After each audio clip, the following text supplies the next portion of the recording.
तलवारबाज बहू। बचपन का शौक समझ निक्की के घर वाले उसका एडमिशन फेंसिंग कोचिंग में करा तो देते हैं, पर कुछ सालों बाद वही शौक जब उसका जुनून और सपना बन जाता है तो सब उसके खिलाफ हो जाते हैं। और लड़की के हाथ में तलवार दो ना, अब मैडम तलवारबाज बनना चाहती है। बच्ची का शौक समझ दाखिला करवा दिया, क्या पता था ये सब देखना पड़ेगा। अरे बहुत हो गई तलवारबाजी, आज से तू सिर्फ रसोई और बेलन देखेगी। पर मम्मी पापा, फेंसिंग भी फुटबॉल और क्रिकेट की तरह एक स्पोर्ट है। थोड़ी और प्रैक्टिस के बाद मुझे स्टेट, फिर नेशनल और फिर इंटरनेशनल खेलने का मौका भी मिल सकता है। निक्की की बात से भड़के हुए घर वाले आगे कुछ सुने या समझे बिना उसके घर में रहने का ऐलान कर देते हैं, जिसके कुछ हफ्तों बाद निक्की की आयुष के साथ शादी हो जाती है। ससुराल पहुंचने के कुछ दिनों बाद बहुत हिम्मत के साथ निक्की फिर वही फरियाद लिए इस बार अपनी सास के पास जाती है। मम्मी जी, क्या मैं कोचिंग दोबारा शुरू कर सकती हूँ? कैसे कोचिंग? तेरे मम्मी पापा ने तो हमें किसी कोचिंग या पढ़ाई के बारे में नहीं बताया। वो पढ़ाई नहीं, फेंसिंग की कोचिंग है। और देख, अपने अंग्रेजी के बड़े बड़े शब्द ना मुझसे ना बोला कर, सीधे सीधे बता कि ये फेंसिंग है क्या। मम्मी पापा के साथ अपने एक्सपीरियंस के बाद निक्की कोई रिस्क ना लेते हुए सास से झूठ बोल मंजूरी ले लेती है, और इसी के साथ निक्की के सपनों की दुनिया शुरू हो जाती है, जिसमें अब वो सुबह उठ जल्दी जल्दी घर का सारा काम खत्म करके ज्यादा से ज्यादा समय अपनी फेंसिंग प्रैक्टिस में बिताने लगती है। इसी तरह महीने बीत जाते हैं। वाओ, आई कांट बिलीव, जो सपना एक बार नामुमकिन लग रहा था, आज मैं उससे सिर्फ 2 हफ्ते दूर हूँ। निक्की, तुम बहुत अच्छा कर रही हो, बस अपने फॉर्म को खराब मत होने देना, और नेशनल्स का मेडल तुम्हारे गले में आना पक्का है। इस बात को सुनकर निक्की नेशनल गेम की खुशी में झूमती हुई जैसे ही उस शाम घर पहुंचती है तो आयुष को पैर में प्लास्टर के साथ सोफे पर बैठा देख परेशान हो जाती है। ये क्या, कैसे हुआ? किसी ने मुझे फोन क्यों नहीं किया? ऑफिस से आते हुए रास्ते में किसी ने टक्कर मार दी, इसलिए बहू कल से इसके ठीक होने तक तो कोचिंग से छुट्टी ले ले, डॉक्टर ने पूरा बेड रेस्ट बोला है। पति की हालत और सास की बात से हैरान परेशान निक्की आगे कुछ बोले बिना अपने कमरे में चली जाती है। अब मैं क्या करूंगी? दोनों तरफ मेरी जिम्मेदारी है, अगर एक भी पूरी नहीं की तो लाइफ में दोबारा सुकून की सांस नहीं ले पाऊंगी। सच बता दूं क्या?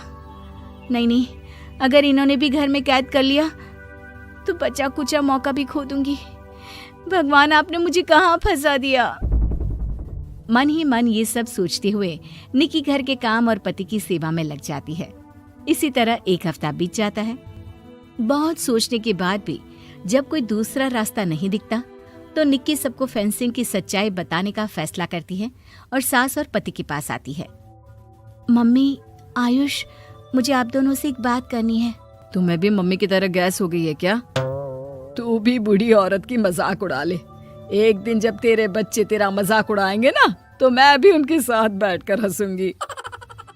घर का ये हंसता खेलता माहौल देखकर निक्की आगे कुछ बोल ही नहीं पाती।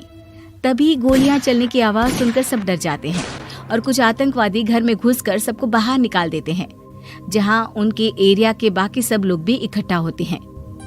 कोई किसी भी तरह के होशियारी नहीं करेगा, हमें बस कुछ समय के लिए चुप रहने की जगह चाहिए, इसलिए अगर तमीज में रहोगे तो जिंदा बच जाओगे, और अगर मरने का ज्यादा मन हो तो अपना सीआईडी वाला दिमाग चला सकते हो।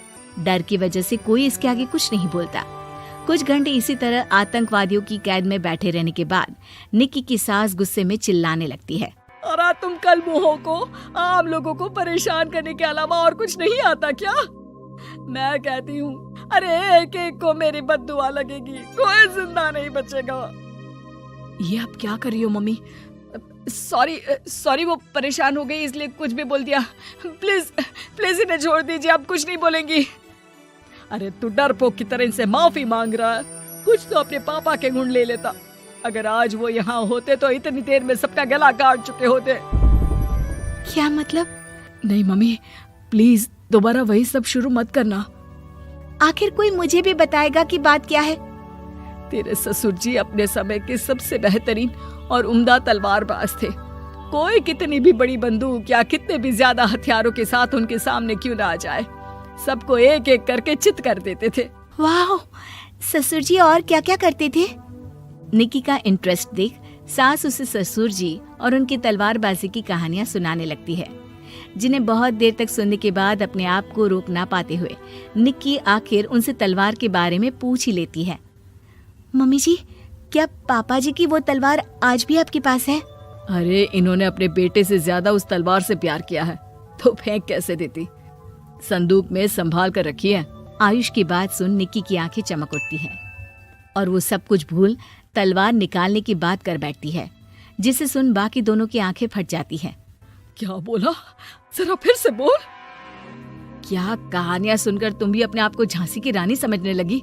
यही समझ लो कि तुमने झांसी की रानी के साथ ही शादी की है।